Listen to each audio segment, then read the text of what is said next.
Hello, everyone. My name is Jake, and today I want to share with you my journey of learning English. It wasn't a path I expected to take, nor was it easy, but it's a journey that's forever changed my life. If you've ever felt stuck, frustrated, or unsure about your English skills, I promise you that this story is for you. It's a story of persistence, determination, and small changes that can lead to remarkable results. I'm from a small town, and like many others, I never thought learning English would be an essential part of my life. To me, it was just another subject in school. I wasn't one of those students who excelled at languages. My English skills were basic at best, and I never really put much effort into improving them. Little did I know that my life was about to change forever. And it all began with a single life-altering moment. The beginning of the journey. I grew up in a small village where people rarely spoke English. The community I lived in spoke the local language, and English was seen as something extra, useful for travel or higher education, but not essential for daily life. I didn't care much about learning English, thinking I would never need it. However, as I got older, I realized something crucial. English was the global language. It was the key to countless opportunities, better jobs, international networks, access to more knowledge. It wasn't until I started applying for jobs in multinational companies that I saw how limited I was without the ability to speak English fluently. One day, I came across a job listing at an international company I had been dreaming about. I applied eagerly, but when I was called for an interview, I was shaken by one thing. The interview would be in English. My heart sank. I knew I wasn't ready.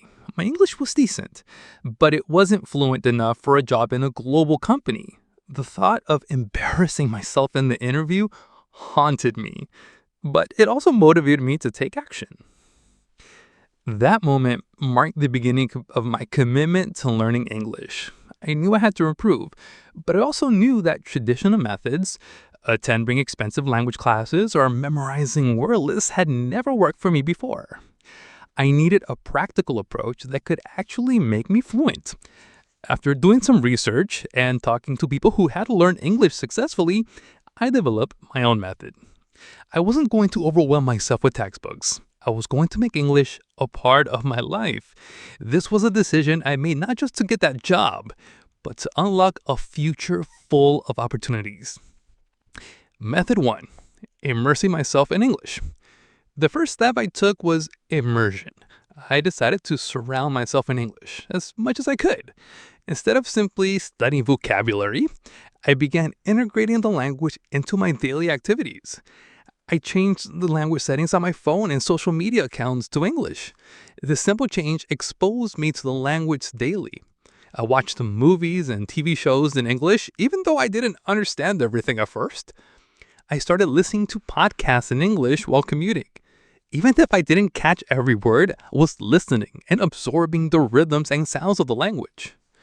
By immersing myself in English content, I was learning in a natural and enjoyable way.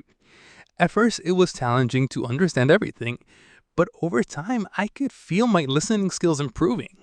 The more I listened, the easier it became to follow conversations. Method 2. Speaking without fear.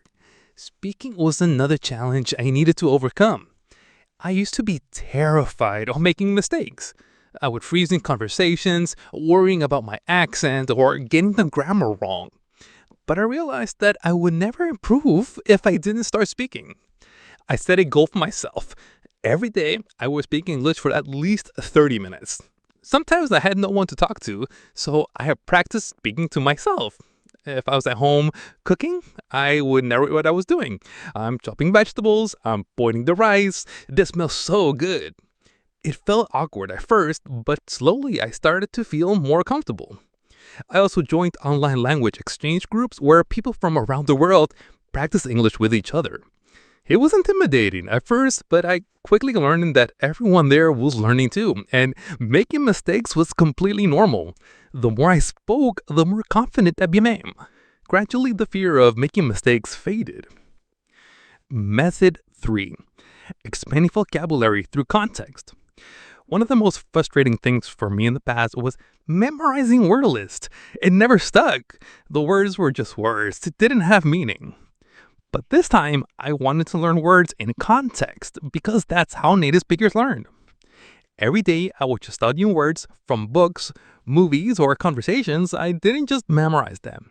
Instead, I created sentences or short stories using those words.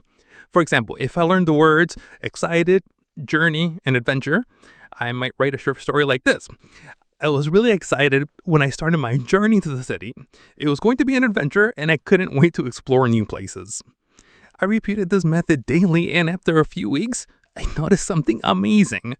I was not just remembering words, but I was using them in conversations.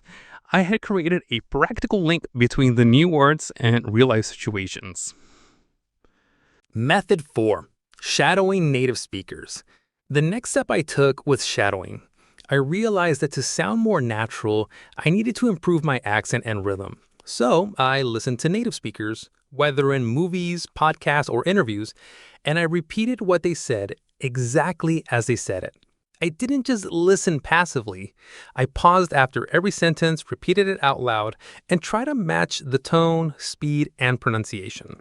It felt strange at first, but as I did it every day, I began to notice a significant improvement in my accent and fluency. I started sounding more natural and less foreign. Method 5. Writing in English every day. Writing was an important part of my practice. I made it a habit to write in English every day. At first, my writing was simple, just short sentences describing my day, but as I progressed, I challenged myself to write longer, more complex thoughts. I started a daily journal where I would reflect on my day in English. At first, it was just, I went to the store, I bought food, it was raining.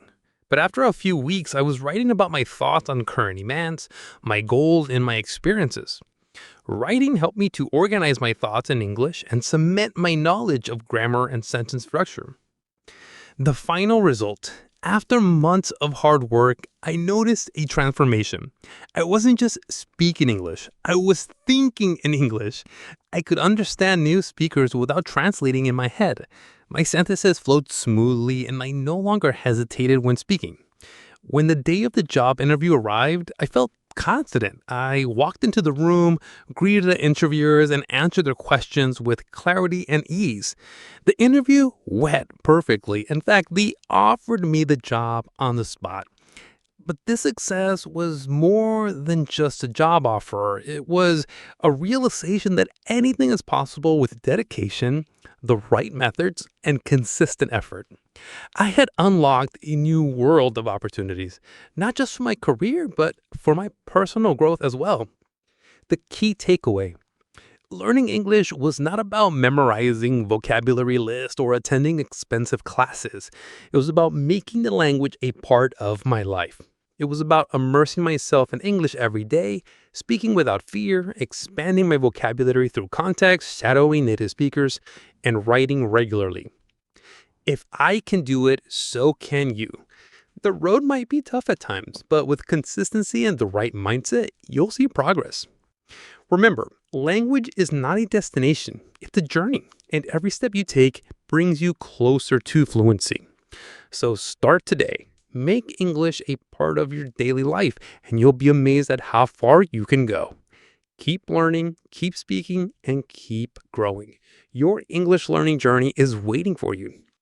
This is the story of my English learning journey, and I hope it inspires you to start your own. It doesn't matter where you begin, just take that first step. It wasn't easy, but it was definitely worth it. I hope my story inspires you to start or continue your own language learning adventure. Remember, it's not about being perfect, it's about making progress. If I can do it, you can too. Don't forget to subscribe and hit the notification bell to stay updated with more tips and stories on language learning. Feel free to share your own experiences in the comments below. Let's learn together. Thanks for watching, and I'll see you in the next video.